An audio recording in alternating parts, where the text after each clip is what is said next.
look, coming out of last night, Bernie Sanders got first, Buttigieg second, Amy Klobuchar third. That is amazing. And all three of those things deserve coverage in the media. If you're any of those three candidates, that is good for you. It is not equally good. I am sort of old school in thinking that first place is the best. That's where you want to be.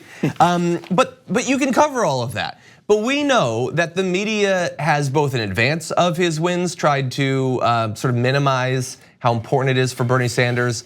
The sort of conservative blogger Jennifer Rubin, who hates Bernie Sanders, in advance of Iowa said, who actually cares about Iowa anyway? Even though a year earlier she said it's crucial, it's the most important thing.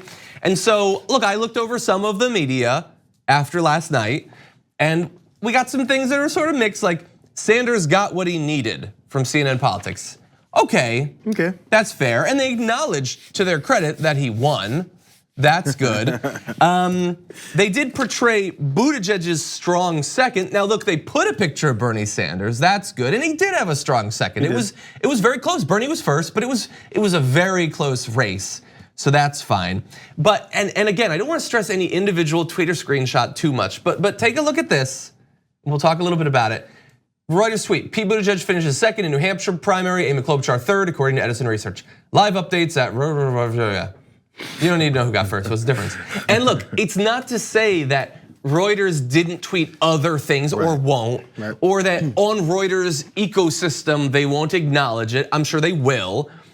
But I'm saying that it is only Bernie Sanders, I think, that gets as little credit as they can plausibly give him for how he does. I think because they're waiting for the over and over predicted a thought that Bernie Sanders is gonna collapse sooner or later. This is gonna happen, it's gonna go down. Oh man, there's no way people actually support this guy. Hey, he's crazy. Hey, you see his hair? Hey, he's saying socialist things. So they're freaking out over it and they're waiting and said, eventually we have to come back to reality. Chris Matthews said it multiple times last night. He goes, I don't understand what's going on with this Democratic Party. It's crazy, it's weird, it's not normal. He said not normal and he's frustrated.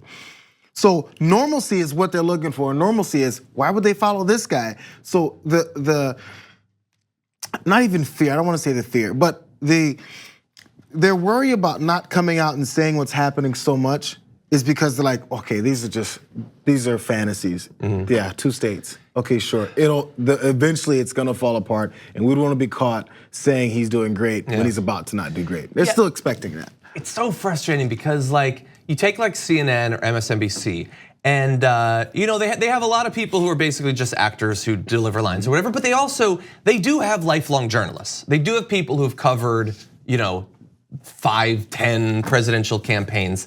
They have tons of money, they have tons of staff, all this research, and they're serious too, Like I joke about Star Wars on the show. We're a bunch of jackasses a lot of the time. And yet, how are you gonna say New Hampshire and Iowa, it's just 2 states, who can say? He also has by far raised the most money from the most donors. The key demographics that you have always stressed in other elections, you can see how they're lining up, the coalition that he's building. All of the data that we have, with all of your money and resources and experience and knowledge and training and master's degrees and all of that, you have to at least pretend that stuff doesn't exist.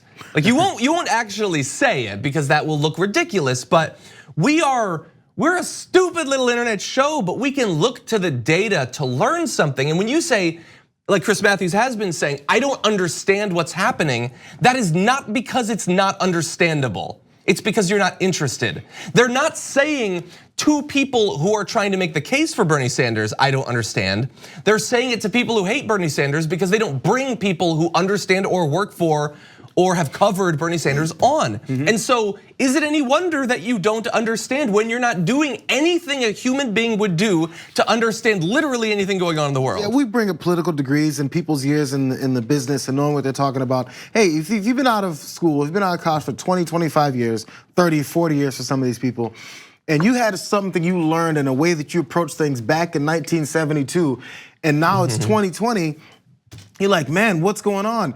Everything has changed. So your political degrees, your normal thought process have been changed. Everyone knows this. Once you get into the normal workforce, you don't go and look at your old textbooks from college and go, I'm gonna figure out how to do this today in my job. You just go with what happens. And what has happened for the past 30 years is none of this.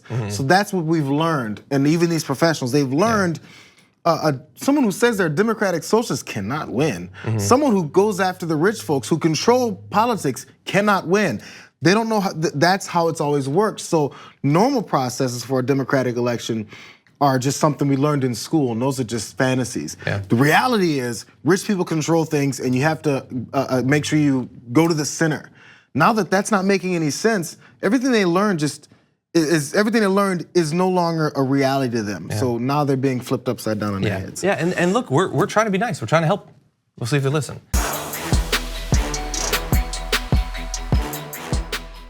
For more political news breakdowns, interviews, stories of activism, and me trying my hardest to care about the occasional big celebrity news story, subscribe to our YouTube channel at youtube.com/thedamagereport. And you can ring the bell wherever it is so you don't miss anything.